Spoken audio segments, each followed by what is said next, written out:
What can stop gold? That was the question a journalist threw at us recently, probing for insight into gold's atmospheric rise. With prices toppling all-time highs and gold outshining every major asset class, it's a fair question.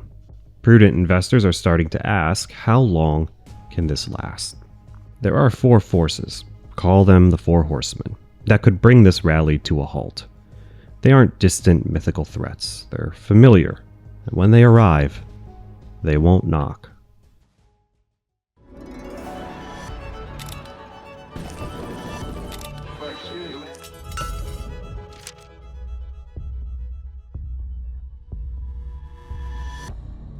If you love hearing news stories about precious metals and how they shape the world, hit that subscribe button.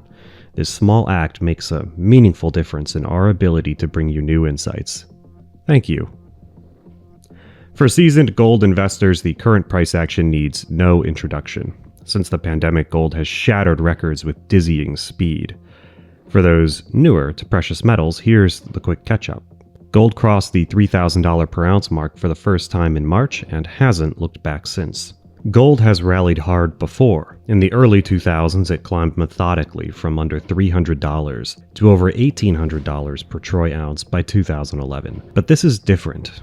This is a sprint. Gold has never moved this far, this fast, and even some of its staunchest supporters are starting to feel uneasy.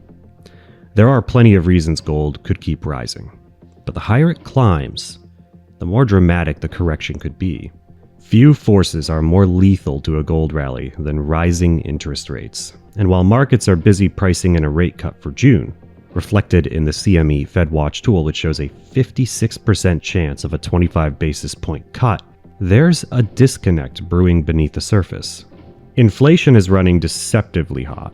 The Federal Reserve's preferred gauge, the PCE index, has quietly been revised upward for several months in a row.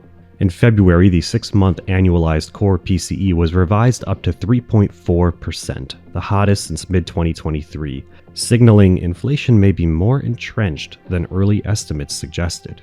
If these revisions continue and the labor market stays strong, the Fed could be forced to do the unthinkable: raise rates when the market is positioned for cuts. If that happens, it won't just spook equities, it could pull the rug out from under gold. Rate hikes strengthen the dollar, lift real yields, and trigger capital flight into treasuries. In that environment, gold doesn't just stall, it bleeds. The Fed doesn't even need to act, it only needs to hint. Once the market starts sniffing out a pivot in the wrong direction, gold's parabolic run could meet a brutal correction. But rates aren't the only force driving gold. Another, equally powerful, is fear. Gold prices rise amid chaos. Instability and uncertainty are fuel. So it's no surprise that one of the sharpest jumps in gold's price this year came not from a central bank decision, but from an economic rupture. When the Liberation Day tariffs were announced, gold spiked from about $3,150 per ounce to $3,500 in under 3 weeks, as investors scrambled for cover amid fears of an escalating trade war. But what happens if the panic starts to fade? Markets don't just price risk, they price the potential for risk. If rhetoric softens, if tariffs are walked back, or if we see signs of a diplomatic olive branch ahead of the July 8th reciprocal tariff deadline, the pressure that pushed gold higher could unwind just as quickly. That capital doesn't sit idle, it flows. And the moment global investors believe the worst-case scenario is off the table, gold could be the first casualty in the race back into equities, emerging markets, and yield-generating assets. But there's another, even quieter force that's been keeping gold elevated, one that doesn't care about headlines or day-to-day volatility. Since the 2008 financial crisis, central banks around the world have been steadily stockpiling gold. These are deep-pocketed, price-inelastic buyers, institutions that don't flinch at high prices and don't blink in the face of volatility. And their appetite has only grown. Since the pandemic, central bank gold buying has accelerated, with over 1,000 tons purchased annually for 3 years running. But what happens if that support disappears? It might not even take a sell-off. All it could take is a pause, an unexpected halt in buying, or even a signal of shifting priorities. And that could be enough to spook the market. Unlike retail investors, central banks operate with long time horizons and strategic motivations. If something changes in their calculus, gold could find itself suddenly unsupported at the institutional level. And what could change that formula? A serious political shift in the US, specifically fiscal reform. If Congress finally gets its act together and caps the deficit, reins in spending, and puts the debt trajectory on a sustainable path, the dollar could strengthen meaningfully. That's not just bullish for treasuries, it's potentially bearish for gold. It's no secret that the dollar's structural weakness and the ballooning US debt are part of why central banks have favored gold. But if confidence is restored in the greenback, even temporarily, we could see gold central bank tailwind stall or reverse. And gold doesn't need mass selling to drop, it just needs its largest, most committed buyers to step back. But even if none of that comes to pass, even if the Fed holds steady, geopolitics remain tense, and central banks keep buying, there's still one more force to reckon with: system response. Gold isn't just another commodity, it's a mirror held up to the financial system, and when that mirror reflects instability, inflation, or loss of confidence in fiat currencies, it becomes politically and economically uncomfortable.